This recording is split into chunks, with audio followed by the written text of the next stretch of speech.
Welcome to MCN, and the bike you see behind me, which is the 2025 Ducati Multistrada V4S. Now, it's undergone a handful of minor changes for 2025, which actually don't look like they're much on paper, but Ducati reckon that they're enough to put it on top of the heap when it comes to adventure tourers.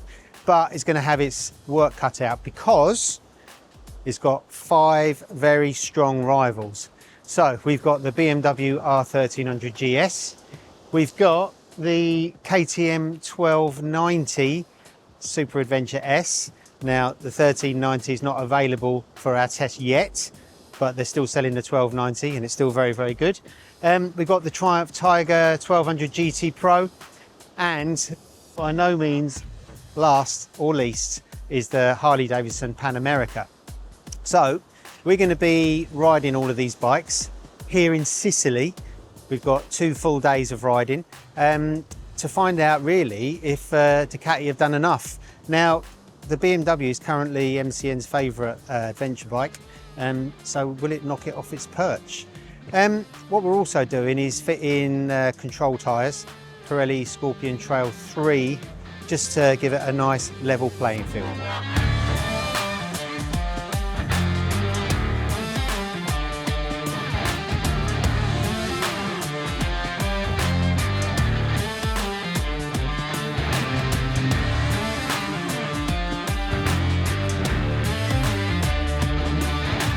So let's dive a little deeper and see what makes these bikes tick.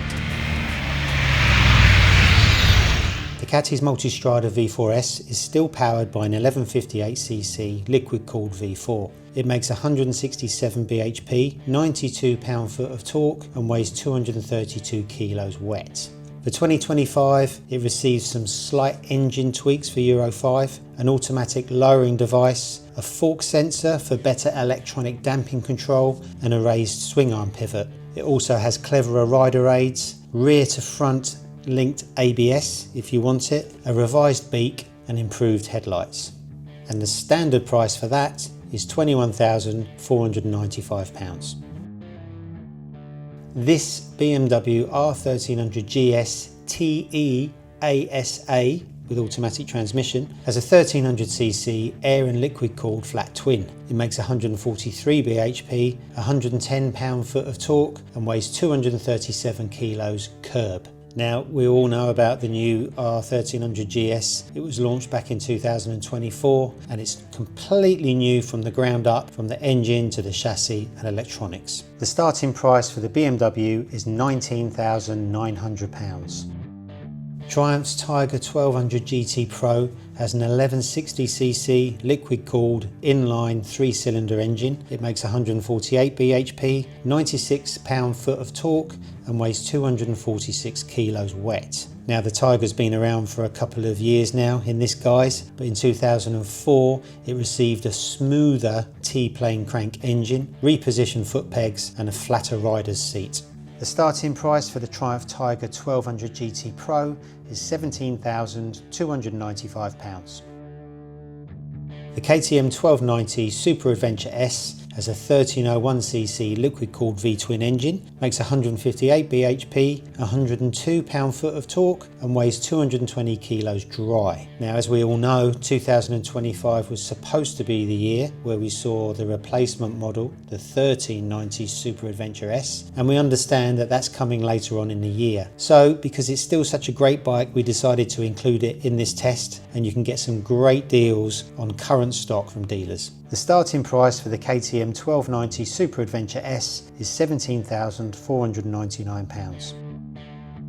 The Harley-Davidson Pan America Special has a 1252cc liquid-cooled V-twin engine. It makes 148 bhp, produces 92 pound-foot of torque and weighs 258 kilos wet. Now, the Pan America is Harley's first ever adventure bike. It came out in 2021 with a completely new engine, chassis and electronics, and was the first bike to feature a lowering device. The starting price for the Harley-Davidson Pan America Special is £17,295.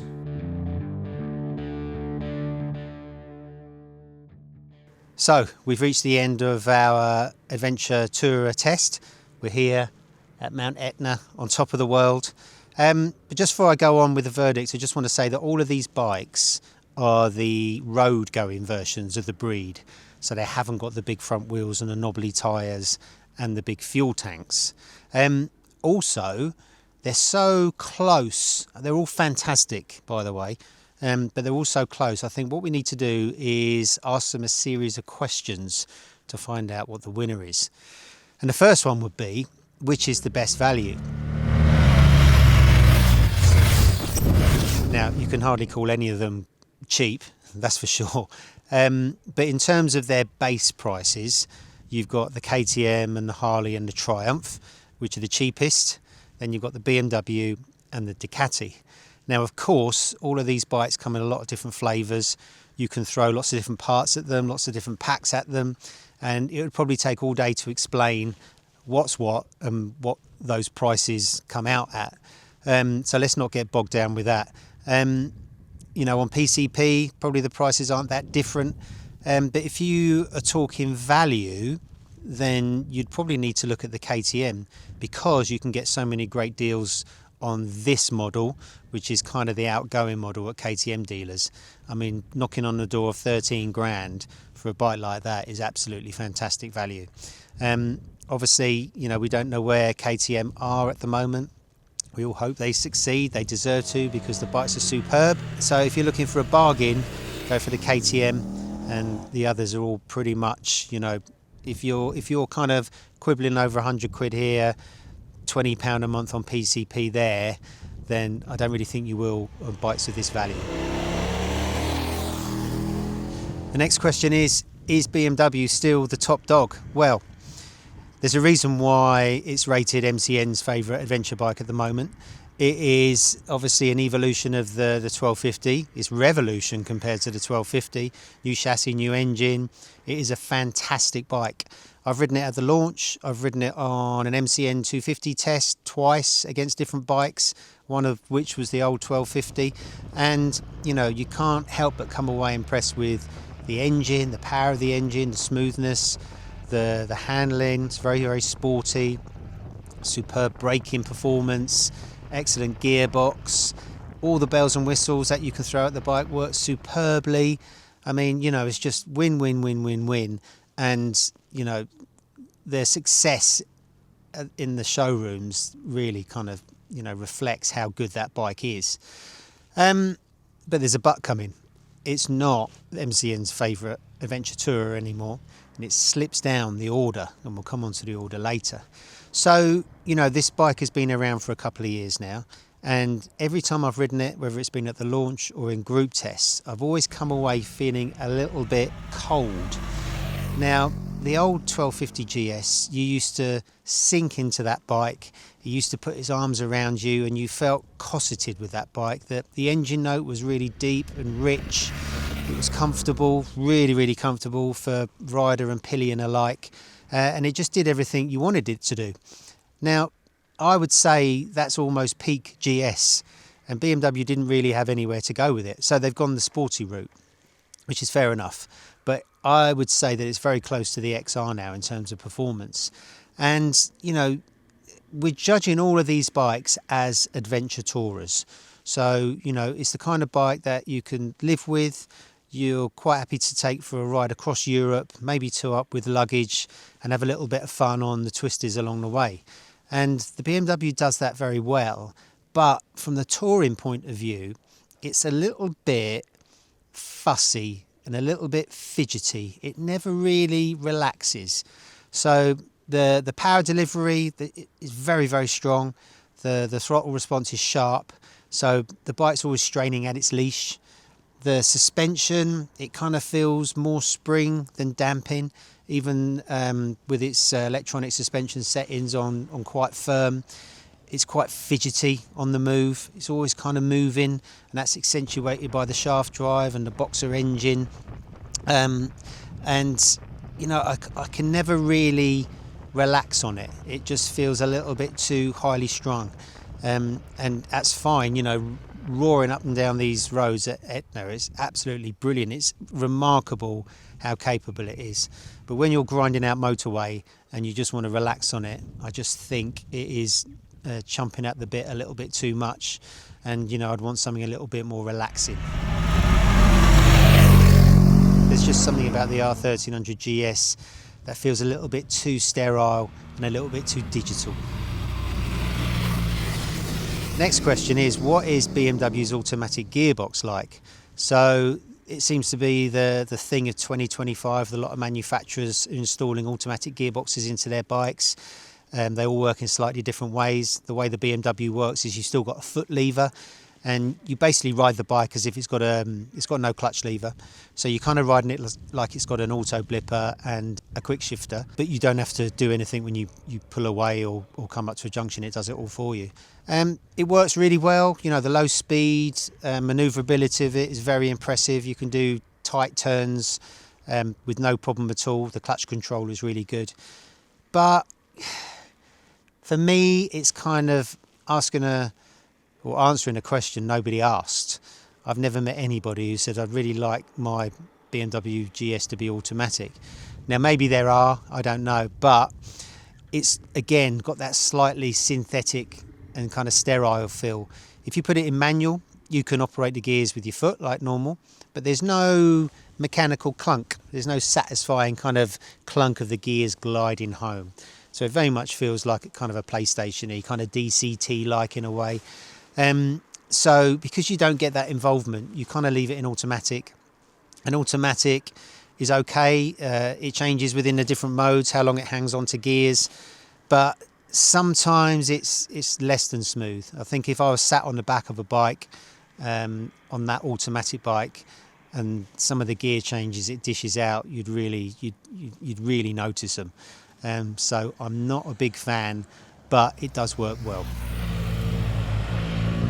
The next question is, has Ducati done enough with the updates to its Multistrada to become top dog in this class?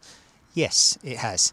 Now, it hasn't changed a lot. As we said at the beginning, on paper it doesn't really look that different, but the fact the suspension is a lot tighter, the fact that it dips down, the lowering device when you come to a stop, all of those things make it quite manageable. It's always been a fantastic handling bike. It's always been a comfortable bike, but it's always felt a little bit unwieldy, a little bit kind of big. But now, with the suspension being a lot tighter and a lot more controlled, then that feeling's gone away. And you're left with a bike that is a real superb compromise between having a performance bike that you can properly enjoy to the full, and a really comfortable tourer that you can just pop in top gear and just let the miles float by underneath your wheels. And yes, although it's the most expensive bike here, Ducati have done enough to put the Multistrada V4S on top of the Adventure Tourer pile. Interrupt this road test to talk about tyres. Now, as we said at the beginning, all of our adventure bikes are fitted with control tyres, and these are Pirelli's new Scorpion Trail 3. The bottom line is that they are very grippy, they warm up very, very fast. They really suit these adventure bikes. I mean, these adventure bikes kind of need all the help they can get to get round corners, really, because they're so big and heavy. Haven't had any trouble with wet or dry grip throughout the whole test. If you want something sporty for your adventure bike, they get good mileage, similar to a sports touring tyre. Yeah, great tyre. The next question is, can Harley-Davidson make an adventure bike? Now, Harley aren't associated with adventure bikes traditionally. It's obviously cruisers. It was a bit of a shock to everyone when they brought this bike out. But what I would say is, it's very old-fashioned. It feels quite antiquated, from the weight of it to the way the switchgear's laid out, to the quirky side stands that sits quite far forward and hard to put down if you're too up, because the bike's got a lowering device and it sinks. You've got that lowering device that kind of sinks the suspension and slows the steering right down at low speed. You've got a manual steering lock. You've got a lot of strange quirks, and it feels very heavy. But, I mean, it's built like a tank. You'd be able to crash this thing into Mount Etna, and the Harley will come off best, I'm sure. And the engine is strong. It's very characterful. It has got that Harley feel, has got that Harley gearbox clonk, but it's an impressive performer. Handling, again, quite slow, but very reassuring. And and as we'll come on to later, the screen is best. It's, well, one of the best. It's got really great wind protection as well. So although it's kind of not the go-to choice for adventure riders, and maybe an adventure bike as a second bike for a traditional Harley owner, it's still a fantastic, I was going to say little thing, but it's far from it. Next question. Is the Triumph Tiger 1200 really as comfortable as they say?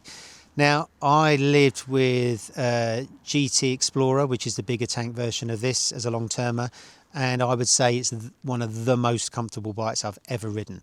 Triumph have somehow got the seat padding just right, the riding position just right, and you can just glide away the miles on that bike. So if I had to ride home from Etna to England now, and I wish I could, I would definitely choose a Triumph. There wouldn't be any question in my mind at all. The T-Plane engine is a lot smoother, although I didn't mind the kind of KTM V-twinish nature that it had before. But the whole thing is just, it's a fantastic bike. You know, it takes a little bit while to warm to, because it's not immediately impressive like some of the other bikes here, but it's very reassuring. The handling is a little bit slow on the steering side, but when you get used to it and you put it in sports mode, it sharpens up. And again, it's very, very stable. It goes exactly where you point it. It's got good ground clearance and loads of grip. Fantastic brakes, loads of power, great gizmos, but above all, very, very comfortable. After that, in the comfort stakes, I would put the Ducati, BMW, KTM, and then the Harley, with quite a strange riding position with quite cramped pegs. Next question, as the clouds form over me, aren't they all a bit big? Well, yes, they are. They're all beasts of a bike. They're heavy, they're quite hard to manoeuvre. They all do their best to hide their weight, whether it's on the move, whether it's their lowering devices that help you get your feet down. But they are big old beasts. There's no two ways about it. And I think in terms of pure fun, you would definitely have more of an exciting time, more of an easier time on a middleweight adventure bike. But where these big old beasts really score is their physical size. Means they're really, really comfortable. They're comfortable to up as well. They'll easily take lots and lots of luggage, and they won't encroach into your own space on the bike. And they've got a presence about them on the road, which is really nice when you're navigating traffic. And having so much low down punch for each of the bikes just makes long distance riding a lot more relaxing. You're not up and down the gears. You can just grunt out of corners, and you know, if you want to make fast overtakes, or if you want to have a lot of fun as well, you know, they're knocking on the door of superbike power too. So, you know, big adventure bikes like this have definitely got their place. But if you're maybe a newer rider, or if you just want to have more of a sporty time, then you might want to go for something smaller.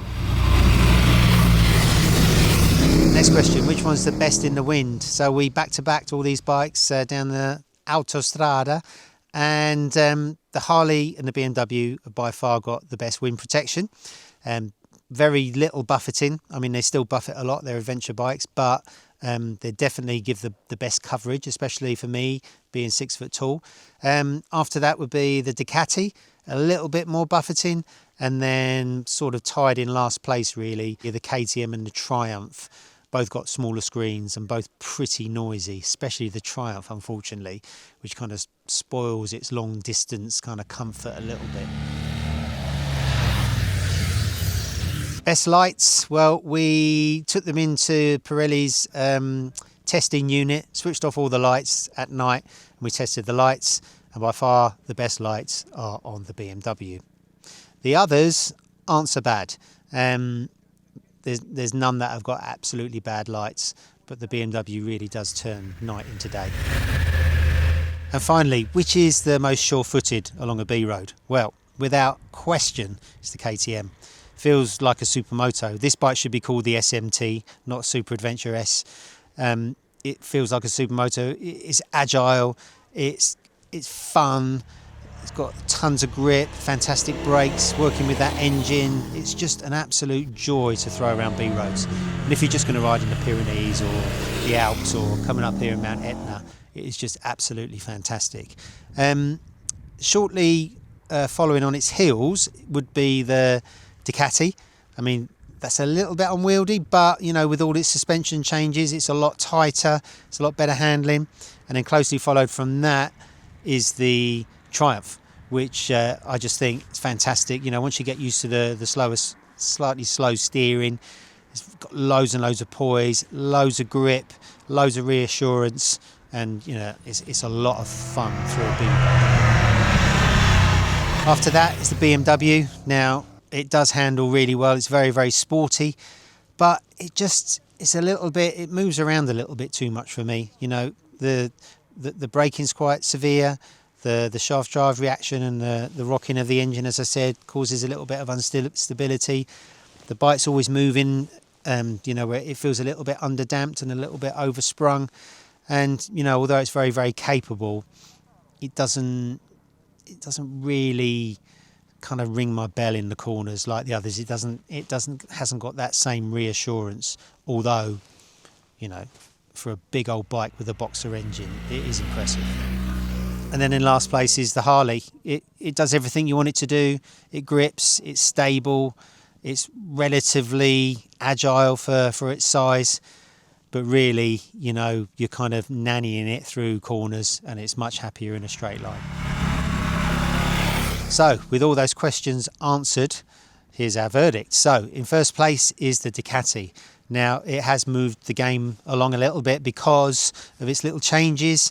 They all add up to a bike that's a lot more agile, a lot more easy to use, a lot more fun. It's a great balance between power and handling and comfort and technology and kind of specialness as well. Fantastic bike. Following the Ducati is the Triumph. So, you know, the Triumph has always been one of my favourites. It's always been one of MCN favourites. It won our adventure bike group test a couple of years ago when we went to Wales, the rally version, just because it's such a great all-rounder. It's so comfortable. If you're going to use a bike mainly for touring, this is the bike for you. It might not be the most inspiring of all the bikes. It might not be the best looking, but it is a fantastic bike. Loads of performance, loads of space, loads of practicality, and you know, in my mind, it's not far away from the Ducati. In third place is the BMW.